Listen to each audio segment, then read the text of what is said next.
ప్రభునందు ప్రియ సహోదరి సహోదరులారా, టీవీ ద్వారా సత్య అన్వేషణ అనేక కార్యక్రమాన్ని వీక్షిస్తున్న మీ అందరికీ ప్రభువైన యేసుక్రీస్తు నామంలో మా హృదయపూర్వక వందనాలు తెలియజేస్తున్నాం.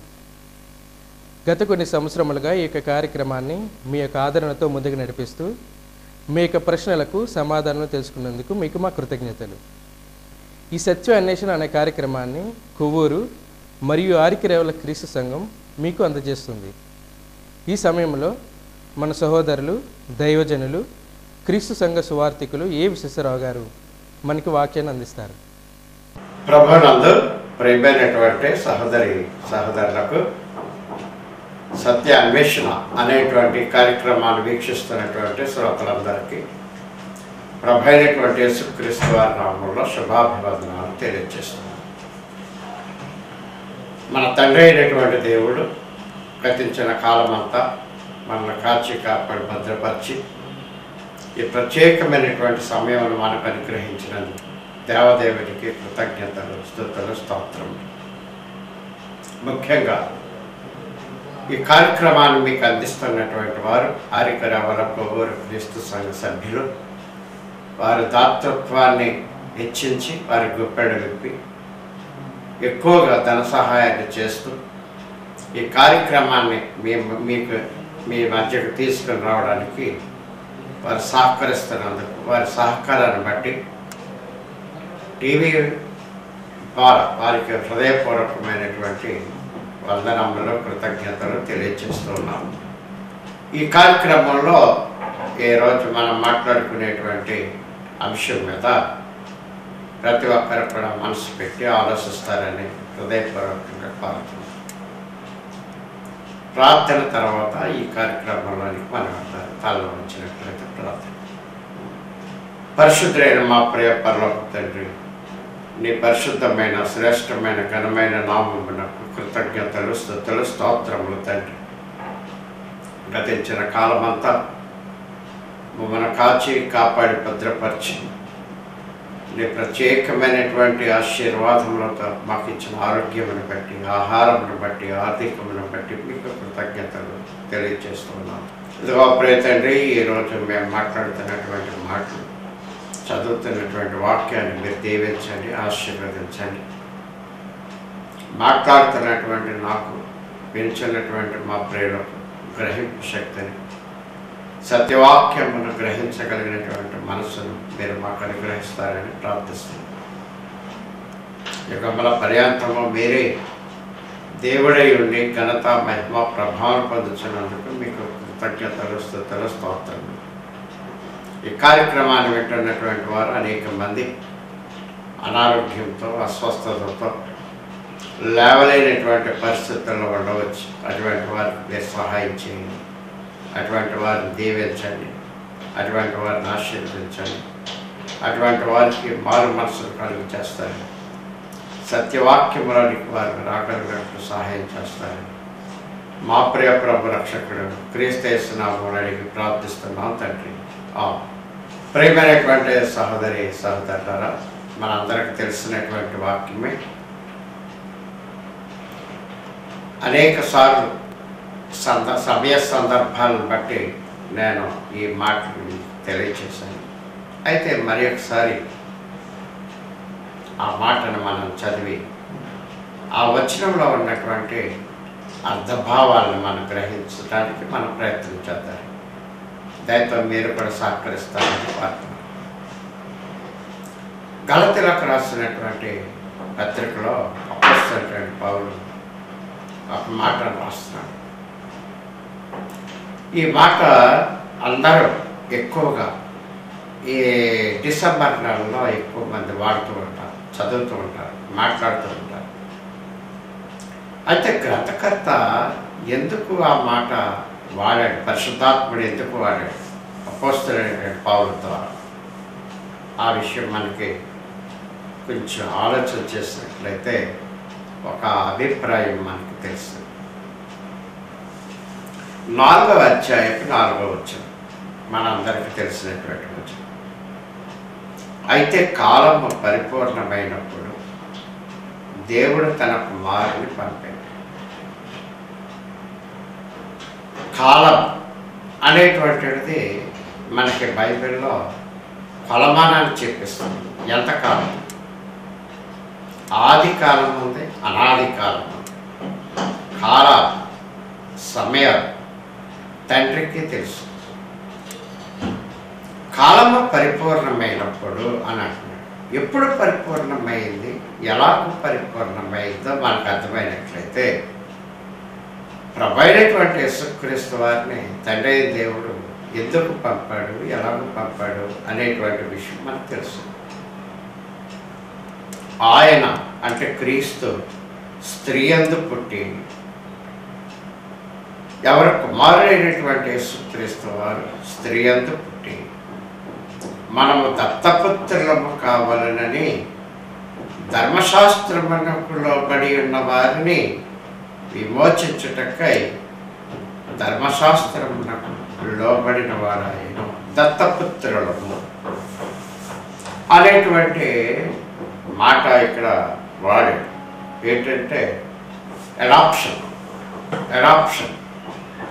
ఎవరి ద్వారా ఎవరికి అడాప్షన్ అని అంటే కుమారుడైనటువంటి యేసుక్రీస్తు వారి ద్వారా తండ్రి అయినటువంటి దేవుడు మనల్ని దత్తపుత్రులుగా చేసుకోవడానికి ప్రభైనటువంటి యేసుక్రీస్తు వారి లోకానికి వచ్చినట్లు పరిశుద్ధాత్ముడు మనకి తెలియజేస్తాడు పౌలు గారు.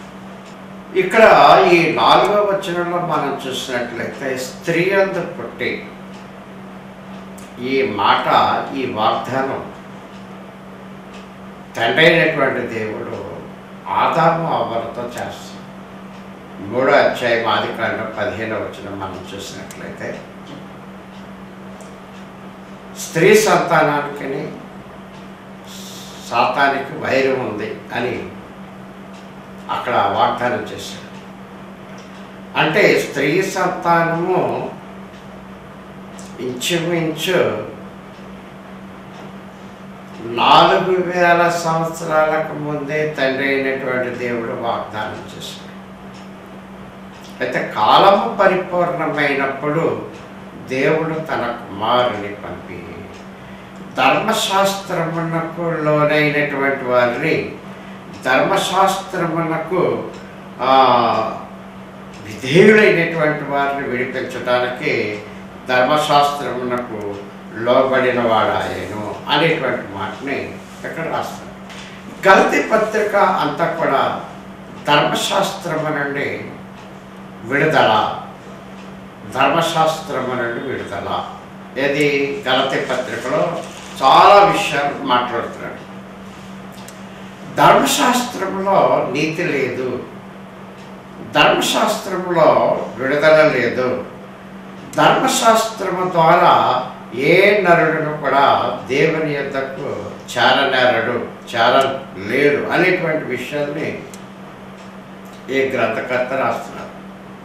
ఎందుకంటే అప్పటికే ధర్మశాస్త్రము భారమైనటువంటి కాడిగా, మోయలేనటువంటి కాడిగా ఇశ్రాయేలీయుల మీద ఇది పరిపాలిస్తాం. ఏది ధర్మశాస్త్రం. అటువంటి ధర్మశాస్త్రము నుండి విడుదల పొందిన తర్వాత తండ్రి అయినటువంటి దేవుడు ప్రభైనటువంటి యేసుక్రీస్తు వారి ద్వారా దత్తపుత్రులుగా చేసుకోవడానికి ఆయన ఇష్టపడినట్లుగా మనకి ఇక్కడ తెలుస్తుంది. చూడండి, మనం చూసినట్లయితే 4వ అధ్యాయము 4వ వచనం మనం చదివాం. అయితే కిందకు వచ్చేటప్పటికి 9వ వచనంలో అంటున్నాడు. చూడండి, ఇప్పుడు మీరు దేవుని ఎరిగిన వారును. ఎవరు దేవుని ఎరిగినటువంటి వారు? ఇప్పుడు మీరు. అంటే ధర్మశాస్త్రము నుండి విడుదల పొందినటువంటి వారు ధర్మశాస్త్రములకు దాసులు కాకుండా ఉన్నప్పుడు ఇప్పుడు మీరు దేవుని ఎరిగిన వారును, మరి విశేషంగా దేవుని చేత ఎరుగబడిన వారినై ఉన్నారు కనుక బలహీనమైనవి నిష్ప్రయోజనమైన మూలపాఠముల తట్టు మరలా తిరగనేలా. బలహీనమైనవి, నిష్ప్రయోజనమైనవి ధర్మశాస్త్రంలో ఉన్నాయి. ఈరోజు బలహీనమైన, నిష్ప్రయోజనమైనటువంటి వాటి మీద ఎక్కువ ఫోకస్ క్రైస్తవ్యం వెళుతుంది. క్రైస్తవ్యం దేని మీద ఫోకస్ చేస్తున్నారు అని అంటే బలహీనమైనటువంటివి, నిష్ప్రయోజనమైనటువంటివి ఈ క్రైస్తవ్యంలో ఎక్కువగా మనకి కనపడుతుంది. ప్రియమైనటువంటి సహోదరి సహోదరులారా, ఈ నక్షత్ర దేవత స్తంభం మనం దినవృత్తాంతాల గ్రంథం మనం చదివినట్లయితే మనిషి అనేటువంటి వాడు ఒకడు యెరూషలేములో సొలొమోను కట్టించినటువంటి దేవాలయంలో సూర్యదేవతా స్తంభము, చంద్రదేవతా స్తంభము, నక్షత్ర దేవత స్తంభాలను కట్టించినట్లు మనకి 2వ దినవృత్తాంతాల గ్రంథంలో తేటగా ఉంది. మనకి ఈ దేవతా స్తంభాలని ఎక్కడ కట్టించాడు, ఎక్కడ నిలబెట్టాడు అని అంటే దేవుని మందిరంలో. దేవుని మందిరం ఎక్కడుందో యెరూషలేములో. ఎవరు కట్టించారు? సొలొమోను కట్టించాడు. సొలొమోను కట్టించినటువంటి మందిరంలో ఈ రాజు అనేటువంటి వాడు, మనిషి అనేటువంటి వాడు ఈ స్తంభాలని, గజ స్తంభాలను నిలబెట్టాడు. అప్పుడు దేవాలయపు తలుపులు మూసివేశారు, దేవునికి బలులు నిలిపివేశారు, యాజకులు పేదవారైపోయారు, వారు పనివారిగా మారిపోయి కూలి పనికి ద్రాక్ష తోటల్లోకి పోయినట్లు మనం చూస్తాం. అంటే నిష్ప్రయోజనమైన బలహీనమైనటువంటి వాటి మీద క్రైస్తవ్యం లేదా ఇశ్రాయేలీయులు, దేవుని యొక్క ప్రజలైనటువంటి ఇశ్రాయేలీయులు ఏ విధంగా ఆపాదించబడ్డారో ఈరోజు క్రైస్తవులైనటువంటి వారు కూడా ఎక్కువగా 99% విగ్రహారాధన వైపు మొక్కు చూపిస్తున్నారు. ఎక్కడ నుండి? క్రైస్తవ్యంలో ఉండి. యెరూషలేములో ఏముంది? దేవుని యొక్క మందిరం ఉంది, దేవుని యొక్క నివాసం ఉంది. అటువంటి నివాసంలో, అటువంటి మందిరంలో దేవతా స్తంభాలు, విగ్రహారాధన ఎలాగొచ్చిందో దేవునికి అనుకూలమైనటువంటి బలులు, సమాధాన బలులు, పాప పరిహారార్థమైనటువంటి బలులు, పరిశుద్ధమైనటువంటి బలులు అర్పించడం మానేసి దోపాలు వేస్తున్నారంట దేవతా స్తంభాలు. ఇశ్రాయేలు వేయడం మాత్రమే కాదు కానీ వాటి యందు ఆనందిస్తున్నారు. అప్పుడు దేవుడు వారిని విడిచిపెట్టినట్లు మనం చూస్తాం. తర్వాత ఒక ఆయన ఇచ్చాడు, రాజైనటువంటి హిజ్కియా వచ్చి ఆ దేవతా స్తంభాలని పడగొట్టాడు, తిత్తనీలుగా చేశాడు, రిస్టోరేషన్ చేశాడు. దేవుని యొక్క మందిరంలో మళ్ళా బలులిచ్చేటట్లు యాజకులు కడుపు నిండా భోజనం చేసేది అనేటువంటి మాట అక్కడ వాడారు. వారు చాలిన దానికంటే ఎక్కువ ఇశ్రాయేలీయుల ధనాన్ని తీసుకుని వచ్చినట్లు యాజకులు కడుపు నిండా భోజనం చేసేది, తృప్తిగా భోజనం చేసేది అనేటువంటి మాటలు అక్కడ వాడు. ఎవరి వల్ల అంటే హిజ్కియా వాళ్ళు. మళ్ళా దేవాలయాన్ని బాగు చేశాడు, అక్కడ సత్యారాధన జరిగించాడు, దేవునికి ఇష్టమైనటువంటి ఆరాధన.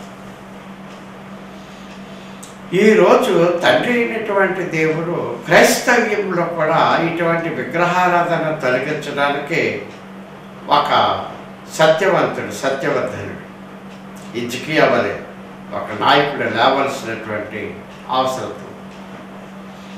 అక్కడ ఉన్నటువంటి స్తంభాలలో ఒకటి నక్షత్ర దేవతా స్తంభము అని మనకి దినవృత్తాంతాల గ్రంథంలో మనకి వ్రాయబడింది.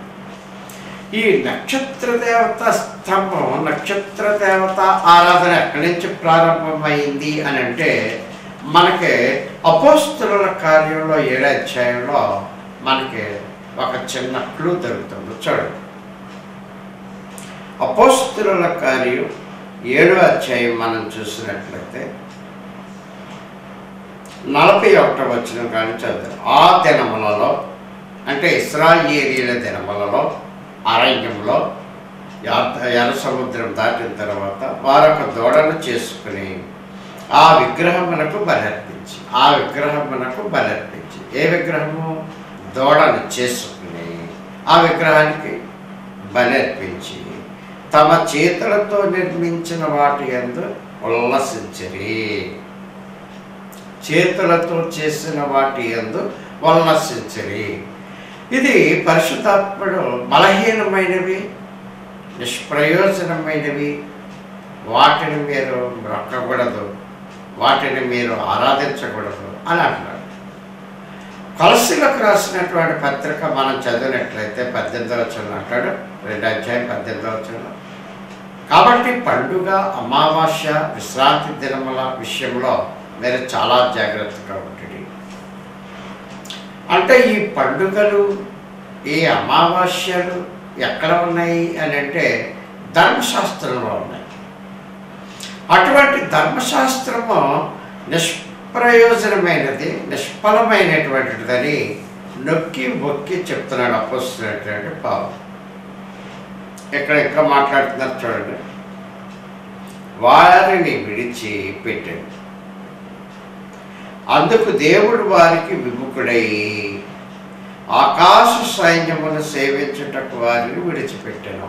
ఆకాశ సైన్యం, ఈ ఆకాశ సైన్యములో ఎవరున్నారు అంటే సూర్యుడు ఉన్నాడు, చంద్రుడు ఉన్నాడు, నక్షత్రములు ఉన్నవి, వాటిని ఆరాధిస్తున్నారు. మనకి దావీదు కీర్తనకారుడు మరి ఎక్కువ మాట్లాడుతున్నాడు.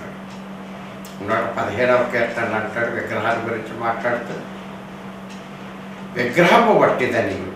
కొరింథీ పత్రికలో కూడా 9వ అధ్యాయంలో మనం చూస్తున్నాం, విగ్రహము వట్టిది అని అంటాడు అపోస్తలుడైన పౌలు.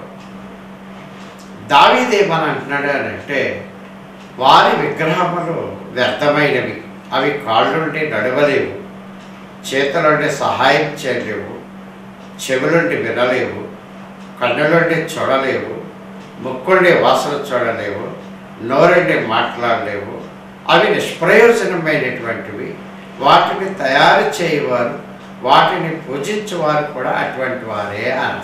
అటువంటి విగ్రహాలనే ఇశ్రాయేలీయుల మధ్య విస్తృతంగా తీసుకుని వచ్చారు. ఇశ్రాయేలీయులు చెట్ల కింద, గుహలలో, సమాధులలో, అనేక అసహ్యకరమైనటువంటి స్థలాల్లో అసహ్యకరమైనటువంటి వాటిని తింటూ అసహ్యకరమైనటువంటి పనులు చేస్తున్నటువంటి దినాల్లో తండ్రి అయినటువంటి దేవుడు, ప్రభు అయినటువంటి యేసుక్రీస్తు వారిని ఈ లోకానికి పంపించాడు. మనకి బైబిల్లో విభజనలో మలాకీ గ్రంథానికి యేసుక్రీస్తు వారు జన్మించిన కాలానికి 400 సంవత్సరాలు దేవుడు ఇశ్రాయేలీయులతో మాట్లాడాడు. దేవుడి వాక్కు బహు దూరం అయిపోయింది. ఏ ఒక్కడ కూడా దేవుని స్వరాన్ని పెట్టాలి. ఎందుకు అని అంటే ఇశ్రాయేలీయుల్లో అంత పాపం వచ్చింది కాబట్టి దేవుడు వారికి విముఖుడయ్యాడు, దూరస్తుడయ్యాడు. వారి బాధను దేవుడు పెట్టలేదు, దేవుడు వారితో మాట్లాడాడు. అది డార్క్ ఇయర్స్, చీకటి యుగం అని అన్నారు. 400 సంవత్సరాలు మనుషునికి దేవునికి సంబంధం లేకుండా ఉన్నారు అని అంటే వారు ఎంత భ్రష్టత్వంలో ఉన్నారో మనకు అర్థమవుతుంది. వారికి విముఖుడయ్యాడంట, వారిని విడిచిపెట్టాడంట. ఆకాశ సైన్యమును సేవించడానికి వారిని భ్రష్టత్వానికి దేవుడు విడిచిపెట్టినట్లు మనకి అక్కడ దేవుని యొక్క వాక్యం మనకి తెలియజేస్తుంది. ఇందుకు ప్రమాణముగా ప్రవక్తల గ్రంథం మందు ఎలాగూ వ్రాయబడి ఉన్నది. ఇశ్రాయేలు ఇంటి వారులారా, మీరు అరణ్యములో 40 ఏళ్ళు బలి పశువులను అర్పణలను నాకు అర్పించుతురా. మీరు పూజించుటకు చేసుకుని ప్రతిమలైన మలుకు గుడారమును, రఫాయను, దేవత యొక్క నక్షత్రమును మోసుకుని పోతుంది కనుక బబులోను ఆవలికి మిమ్మును కొనిపోయేదను. అంటే ఇశ్రాయేలీయుల ఎంత భయంకరమైన విగ్రహారాధన ఉందో చూడండి. ఈ నక్షత్రము ఎవరిది అని అంటే రొంఫాయను, దేవత యొక్క నక్షత్రమును మోసుకొని పోతిరి. అంటే నక్షత్ర దేవత, సూర్య దేవత, చంద్ర దేవత, వీటన్నిటిని కొలిసారంటే ఇశ్రాయేలు. అపోస్తలుడైన పౌలు పత్రికల్లో చాలా విపులంగా రాస్తున్నాడు. ఈ పండుగలు ఈ దేవతలు అసహ్యమైనటువంటివి, విసర్జించబడినటువంటివి, బలహీనమైనటువంటివి అని పరిశుద్ధాత్ముడు పౌలు ద్వారా తెలియజేస్తున్నాడు. ఇశ్రాయేలు కాలం నుండి వస్తుంది ఈ నక్షత్ర దేవత అనేటువంటిది. నక్షత్రాన్ని ఆరాధించుట, నక్షత్రాన్ని పూజించడం. అంటే ఇంచుమించు 1000 సంవత్సరాల నుంచి ఈ విగ్రహారాధన ప్రవేశించి దేవుని యొక్క జనాంగాన్ని దేవునికి దూరం చేశారు ఈ విగ్రహారాధన. మీరు ఆలోచించండి ప్రేమైనటువంటి స్నేహితులారా, సహోదరి సహోదరులారా, ఈరోజు నక్షత్ర ఆరాధన, స్టార్ వర్షిప్ ఎంత ఎక్కువగా ఉందో క్రైస్తవ్యం. అది సత్యారాధనకు సంబంధించిందా, విగ్రహారాధనకు సంబంధించిందా? అది వాక్యాన్ని దగ్గర పెట్టి మనం ఆలోచించాలి. నేను ఆలోచించాలి, మీరు ఆలోచించాలి. ఈ నక్షత్ర దేవతను ఇశ్రాయేలీయులు మోసుకుని పోతే మనం ఆ నక్షత్ర దేవతని మన గృహాల్లో పెట్టుకుని మనం ఆరాధిస్తున్నాం. ఈరోజు క్రైస్తవ్యంలో ఈ నక్షత్రాన్ని చర్చి బిల్డింగుల మీద కట్టి, గృహాల మీద కట్టి, వరండాల్లో పెట్టి, వాటిని డెకరేట్ చేసి వాటి అందు సంతోషించి ఉల్లసిస్తున్నారట క్రైస్తవ్యం. ఇశ్రాయేలీయులు కూడా అలాగే సంతోషించి ఉల్లసించరి అని అంటున్నాడు. చూడండి ఇక్కడ 41వ వచనం, అపోస్తలుల కార్యం 7వ అధ్యాయం 41వ వచనం అంటాడు, వారొక దూడను చేసుకుని ఆ విగ్రహమునకు బలర్పించి తమ చేతులతో నిర్మించిన వాటి యందు ఉల్లసించరి. వారి చేతితో చేసిన వాటిని అని అంటున్నారు. అనేకమైనటువంటి దేవతలు చేశారండి వారు. గాడెస్ అంటే దేవత. వాటిలో ఒక పేరునిక కలిగినటువంటి విగ్రహారాధన ఏదంటే నక్షత్ర దేవత. అంటే ఇశ్రాయేలీల కాలం నుంచి ఈ నక్షత్రపు ఆరాధన అనేటువంటిది కంటిన్యూ అవుతుందన్నమాట.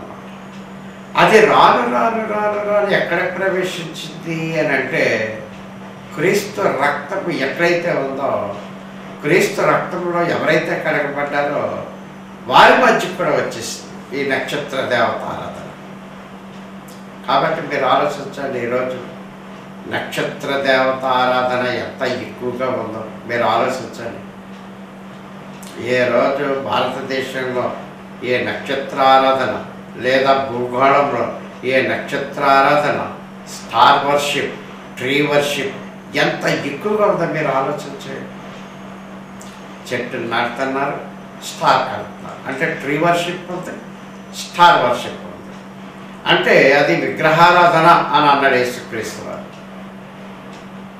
మత్తయి సువార్త 8వ అధ్యాయం 18వ వచనం. మనుషులు కల్పించిన పద్ధతులు దైవోపదేశములని బోధించచ్చు వ్యర్థముగా నన్ను ఆరాధిస్తున్నారు. అయితే ఇటువంటి వ్యర్థారాధన యందు ఒక మనుషుడు చేస్తున్నప్పుడు దేవుడు ఆ మనుషుని ఎడల ఆనందించగలడా? ఆ కుటుంబం పట్ల ఆనందించగలడా? ఆ సంఘం పట్ల దేవుడు ఆనందించగలడా? ఇది ప్రశ్న. ఈ ప్రశ్నకు సమాధానం నేను చెప్పాలి, మీరు చెప్పాలి. ఎందుకంటే ఇది దైవ సంబంధమైనటువంటి ప్రశ్న. ఇది నా ప్రశ్న కాదు, నేనేస్తున్నటువంటి ప్రశ్న కాదు. ఈ ప్రశ్న నాకు వేయబడింది, మీకు వేయబడింది.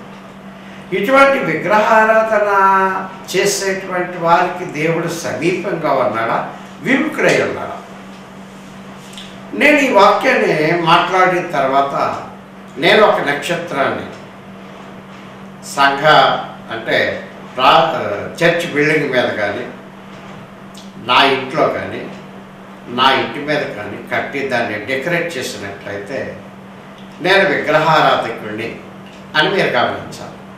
నేను విగ్రహారాధన చేస్తున్నప్పుడు దేవుడు నాకు విముఖుడై ఉన్నాడా, దేవుడు నాకు దగ్గరగా ఉన్నాడా? అంటే దేవుని యొక్క వాక్యం అంటుంది, ఇటువంటి నక్షత్ర ఆరాధన చేసేటువంటి వారికి విముఖుడినై ఉన్నాను అని అంటున్నారు. 7:41 విముఖుడినై ఉన్నాను. తర్వాత ఈ నక్షత్రం అనేటువంటిది డిసెంబర్లోనే ఎందుకు క్రైస్తవులు ఆరాధిస్తున్నారు నక్షత్రాన్ని? మనం ఒకసారి వాక్యాన్ని మనం పరిశీలిద్దాం. లోకా రాస్తున్నాడు 22 అధ్యాయంలో యేసుక్రీస్తు వారు గెత్సెమనే తోటలో అరెస్ట్ అయిన తర్వాత మొట్టమొదటగా ప్రధాన యాజకుని ఇంట్లోనికి తీసుకుని వెళ్ళారంట. ఎవరిని? యేసుక్రీస్తు వారిని. యేసుక్రీస్తు వారు సిలువ వేయబడినటువంటి కాలంలో ప్రధాన యాజకుడి పేరేంటంటే కైప. ప్రధాన యాజకుడి పేరేంటంటే కైప. అతను ఇంట్లో తీసుకెళ్లారంటే యేసుక్రీస్తు వారిని. ఇంటిలోనికి వెళ్ళేటప్పుడు దారిలో అతని ఇంటి సమీపాన చూడండి మంట వేసుకొని చలి కాసుకుంటున్నారు. మనం చదువుతాం 22 అధ్యాయం లోకా రాసినటువంటి సువార్త 22 అధ్యాయం 54 వచనంలో వారు ఆయనను పట్టి ఈడ్చుకుని పోయి ప్రధాన యాజకుని ఇంటిలోనికి తీసుకుని పోయారు. ప్రధాన యాజకుడు ఎవరంటే కైప.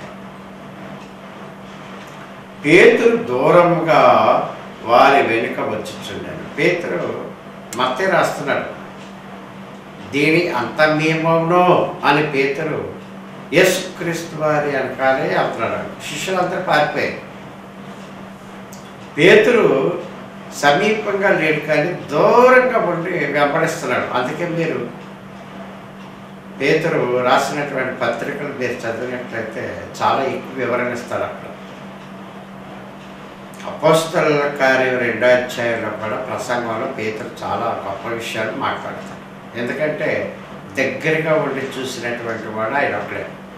అన్యాయంగా ఎలా తీర్పు పొందాడు, ఎలా హింసించాడు, ఎటువంటి మాటలు మాట్లాడారు, ఎలాగూ ఆయన్ని బంధించారు, ఎక్కడెక్కడ నిలబెట్టారు, కైప దగ్గర ఎలా నిలబెట్టారు, పిలాతు దగ్గర ఎలా నిలబెట్టారు, అక్కడ జనాంగం ఏం చేశారు, గోల ఎలా చేశారు, సిలువ వేయమని ఎలా అల్లరి చేశారు, ఆ యొక్క విషయాలన్నీ కూడా పేతురు చాలా చక్కగా మాట్లాడతారు.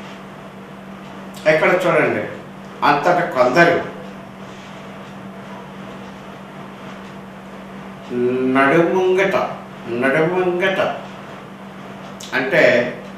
నడుముంగట అంటే ఈదిలో ఇంటి ముంగిట ఏం చేశారంట? మంట వేసి చుట్టూ కూర్చుండినప్పుడు పేతురు వారి మధ్యన కూర్చుంటాడు. దీన్ని బట్టి యేసుక్రీస్తు వారు సిలువ వేయబడినటువంటి కాలాన్ని మనం నిర్ధారణ చేయొచ్చు. యూసిపిఎస్ అనేటువంటి వాడు యోధా మత చరిత్రకారుడు ఆయన ఈ మాటని ధృవీకరించాడు. సిలువలో మరణించినప్పుడు కొండలు ఎలాగో బ్రద్దలైనయో, యెరూషలేము పట్టణంలో పెద్ద పెద్ద భవనాలు ఎలా కూలిపోయినాయో, చనిపోయినటువంటి వారు ఎలా తిరిగి లేచారు, సూర్యచంద్రులు ఎలాగో చీకటి కమ్మారు, ఆ చీకటి అమావాస్య చీకటి కంటే గొప్ప చీకటి అంట. అంత చిక్కని చీకటి వచ్చిందంట. మధ్యాహ్నం ఇంచుమించు 3 గంటల సమయంలో అంత చీకటి ఎప్పుడు రాలేదంట. అంతకు ముందు కానీ అటు తర్వాత కానీ ఎప్పుడు వచ్చి ఉండలేదు అంటాడు యూసిబిఎస్ సంఘ చరిత్ర. అయితే చలి కాచుకునిచుండగా అని అంటే అది ఏ కాలమై ఉంటుంది? ఒకసారి మీరు ఆలోచించండి. చలికాలమే కదా, చలి కాచుకుంటారు. ఇప్పుడు అందరూ మంటలు వేసుకుంటున్నారు. అంటే యేసుక్రీస్తు వారు చనిపోయినటువంటి కాలం, సిలువ వేయబడినటువంటి కాలం చలికాలము అని మనకు అర్థమవుతుంది. కానీ దాన్ని త్రిప్పాడు సాతాను. యేసుక్రీస్తు వారు చనిపోయినటువంటి కాలాన్నేమో పుట్టిన కాలంగా మార్చారు జనాలు. చూడండి ఎలా తారుమారు చేశారు దేవుని యొక్క నియమ నిబంధన. ప్రియమైనటువంటి సహోదరులారా, ఈ విషయం మీద మీకు ఎవరైనా ఎక్కువగా తెలుసుంటే దయచేసి నాకు ఫోన్ చేసి నాకు వివరణ ఇవ్వండి. నేను కూడా ఇంకా ఎక్కువగా చదవాలి, తెలుసుకోవాలని ఆలోచనతో నేను అంటే యేసుక్రీస్తు వారి సిలువ వేయబడినటువంటి కాలం చలికాలం. వాళ్ళు మంట వేసుకుని కాల్చుకుంటారంట. సువార్తల్లో 2-3 చోట్ల ఆ మాట రాయబడేది. మరి చనిపోయినటువంటి కాలం చలికాలం అయితే మరి పుట్టిన కాలం ఏ కాలం అవుతుంది? మనకి మత్తయి రాస్తున్నాడు, పొలములో మందను కాచుకొనిచుండగా అని. అది భాష యాసవకాలమైన పొలంలోనికి వెళ్ళి మందను కాచుకుంటున్నారు అని అంటే చలికి అది కాచుకునేది. అక్కడ మందను కాచుకొనిచుండగా అంటే అది యాసవకాలమైన. అంటే యేసుక్రీస్తు వారు పుట్టినటువంటి కాలాన్నేమో సిలువ వేయబడినటువంటి కాలం యేసు అంటున్నారు. యేసుక్రీస్తు వారు సిలువ వేయబడినటువంటి కాలంలోనేమో యేసుక్రీస్తు వారి జన్మదినోత్సవం అని అంటున్నారు. ఈ విషయాన్ని మీరు ఒకసారి ఆలోచన చేయండి. ఈ రెఫరెన్స్లు మీరు చదివి మీరు ఆలోచన చేయండి. చాలామంది ఇవిగో ఆధారాలు, యేసుక్రీస్తు వారు డిసెంబర్ 25న పుట్టారనడానికి ఇవిగా ఆధారాలు అని అంటున్నారు. వారు చూపించే ఆధారాలను మనం నమ్ముదామా? ఒక మనుషుడు చూపించేటువంటి ఆధారాలు మనం నమ్ముదామా? దేవుడి యొక్క వాక్యం చూపించేటువంటి ఆధారాలు మనం నమ్ముదామా? అయితే మనం సత్య అన్వేషకులమైనట్లయితే దేవుడు చూపించినటువంటి వాక్య ఆధారాలనే మనం నమ్మడానికి ప్రయత్నం చేద్దాలి. దేవుడికి ఇష్టమైనటువంటి వారిగా మనం ఉండాలి. కాబట్టి యేసుక్రీస్తు వారు సిలువ వేయబడినటువంటి కాలం మంట కాసుకుంటారంటే అది చలికాలం. యేసుక్రీస్తు వారిని ఆ కాలంలో ఆయన వారి సిలువ వేసినట్లుగా మనం చూస్తాం. దేవుని చిత్తమైతే కొంచెం మనం ఎదరికి వెళ్తారు. అది వచ్చేవారు మనం కంటిన్యూషన్లో మనం పెట్టుకుందారు. దయచేసి ఈ గలతీ పత్రిక 4వ అధ్యాయం 4వ వచనం మీద ఇంకా కొన్ని విషయాలు మనం ఆలోచన చేయడానికి దేవుడు మనకు సమయం ఇస్తాడు. ఈ పాఠంలో మీరు దయచేసి నాతో మాట్లాడాలి, ఎక్కువగా మాట్లాడాలి, ఎక్కువగా ఈ వివరణ ఇవ్వాలని నేను హృదయపూర్వకంగా కోరుతూ ఈ పాఠాన్ని ముగిస్తున్నాను. వచ్చే వారం మరలా మనం కలుసుకుంటారు. అంతవరకు దేవుడు మనకు తోడేంటి కాక. ఆమేన్. ఈ యొక్క కార్యక్రమం ద్వారా మీరు విన్నటువంటి ఈ ఒక వాక్యం బట్టి వందనములు. మీరు విన్న వాక్యంలో ఎటువంటి సందేహాలు ఉండేలా మాకు తెలియచేయండి. మా చిరునామా క్రీస్తు సంఘం, బాబూజీ నగర్, కోవూరు. Cell number 9440113527. దేవుని చిత్తమైతే తిరిగి వచ్చే వారం ఇదే సమయానికి మనం తిరిగి కలుసుకుందాం. అంతవరకు వందనం.